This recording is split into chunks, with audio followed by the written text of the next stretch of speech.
ética y moral y su relación, ¿cierto?, con la política. Aquí se hace referencia con la ética y la moral. La ética tiene que ver con una reflexión sobre nuestras acciones morales y la moral tiene que ver con nuestras conductas más individuales, más particulares, de las cuales juzgamos correctas o no. ¿A qué se hace referencia con la política? Se refiere, por una parte, al Estado, a los partidos políticos, al gobierno, a la oposición, a los procesos electorales, a las leyes y a su uso obligatorio y su cumplimiento. Pero también se refiere, por otra parte, a los derechos humanos, a la pretensión de justicia que acompaña las leyes, a la legitimidad que se refiere a la legalidad. La filosofía política se centra en las instituciones y los argumentos que fundamentan el poder político. Pero adentrémonos un poquito al concepto de la política. Se define política como la doctrina y el arte del buen gobierno de los estados. ¿Cuál fue su origen? Originalmente se centraba en el Estado y en su organización, pero posteriormente llegó a incluir el análisis de todos los grupos y las instituciones que poseen y ejercen un poder político. Numerosos filósofos, entre ellos Aristóteles, Hobbes y Rousseau, han procurado definir las instituciones políticas necesarias para el correcto funcionamiento de la sociedad civil. La ciencia política difiere de la teoría política en cuanto que es descriptiva, es decir, estudia cómo funcionan las instituciones políticas y no cómo debieran funcionar. La teoría política es la investigación filosófica acerca de los presupuestos de la vida política. La teoría política estudia, por ejemplo, la naturaleza de la obediencia que el individuo debe al Estado. La teoría política parece haber surgido junto con las ciudades-estados de Grecia, y en particular a través de la obra de Platón y Aristóteles. En el mundo clásico, también surgió el concepto de ley natural y el estoicismo contribuyó al desarrollo de la teoría política. En la Edad Media, el cristianismo proporcionó la mayor justificación para el ejercicio del poder político en la doctrina del derecho divino de los reyes. El Renacimiento provocó la secularización del pensamiento político, particularmente a través de la obra de Maquiavelo. En el siglo XVII, a través del pensamiento de Hobbes y Locke, quienes elaboraron la idea de un contrato social. Locke también estudió los derechos naturales y las libertades civiles. En el siglo siguiente, las ideas influyeron en los pensadores de la Ilustración, entre ellos Rousseau y los revolucionarios franceses y americanos. Burke, considerado uno de los fundadores del conservadurismo moderno, propuso una perspectiva más cauta del cambio político. Por su parte, Bentham formuló el concepto de utilidad para justificar la acción política. En el siglo XIX, el utilitarismo de Bentham fue modificado por John Stuart Mill, quien formuló los principios del liberalismo. También en este siglo surgieron las teorías del anarquismo, del socialismo y emergió el nacionalismo moderno. Hegel introdujo la noción de dialéctica histórica y Marx y Engels, fundadores del comunismo, lo adaptaron a fines revolucionarios. En el siglo XX prosperaron las ideologías totalitarias, el fascismo y el comunismo en la versión de Lenin y otros gobernantes. Pero ¿cómo distinguir la ética de la política? La ética, o filosofía moral, se ocupa de la aclaración, fundamentación y aplicación del saber moral. En tanto, la filosofía política se ocupa de reflexionar acerca de cuál es la mejor organización que podemos dar a la realidad social. Es la rama de la filosofía que trata de pensar y diseñar una comunidad donde todos puedan vivir en forma pacífica y justa, donde todos puedan llevar una vida que merezca el calificativo de digna. La persona es un animal moral para Javier Zubiri. La moral es constitutiva del ser humano y por antes del problema del bien y el mal se debe abordar la persona misma. Zubiri plantea que el ser humano es un animal de posibilidades y por lo tanto, ¿cierto?, vive inserto en una realidad moral, donde siempre está él determinando qué es lo bueno y qué es lo malo. John Stuart Mill, por su parte, habla acerca de la voluntad. ¿Puede la política invalidar la moral? La historia de la filosofía refleja distintos momentos de la relación entre la ética y la política.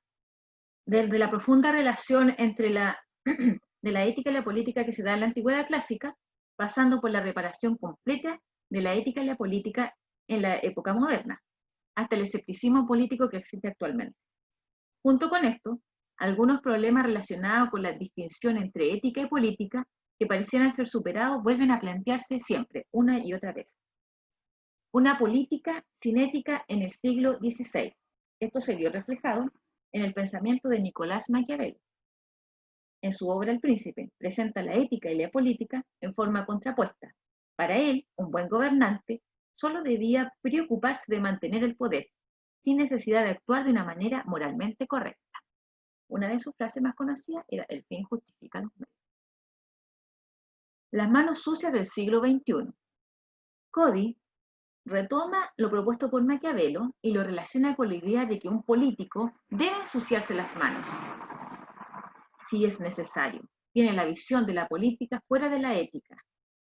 En una sociedad diversa, ¿todas las visiones del bien y la justicia son igualmente válidas? Aunque todos los seres humanos aspiran al bien y a la justicia, distintas culturas y grupos sociales entienden de manera muy diferente esta aspiración. Entonces, ¿cómo se logra esto en la política? Las sociedades democráticas se pretende respetar la diversidad y la multiculturalidad y reconocer a todos los ciudadanos como iguales. Pero ¿es eso posible? ¿Es posible la igualdad sin renunciar a la diferencia? ¿Puede ser justo tratar como iguales a quienes somos diferentes? ¿Cuál es la forma éticamente deseable y políticamente viable de reconocer nuestra diversidad? Ello trata de responderlo en relativismo moral. La historia de la humanidad nos muestra repetidamente los horrores que los seres humanos son capaces de cometer en nombre de una verdad o de una moral universal. Pueblos completos han sido torturados, aniquilados u obligados a renunciar a su propia cultura en nombre de las creencias de otros. Así como los Selman en la Tierra del Fuego, que fueron aniquilados por parte del nombre del progreso. Frente a la realidad, el relativismo moral sostiene que todas las formas de vida tienen el mismo valor y que si se quiere analizar una cultura, se ha de hacer desde sus propios esquemas y valores y nunca desde el punto de vista de una cultura ajena. ¿Es necesario un mínimo común? Adela Cortina dice que sí, que es posible, ¿cierto?, una libertad que sea justa y que busque la felicidad.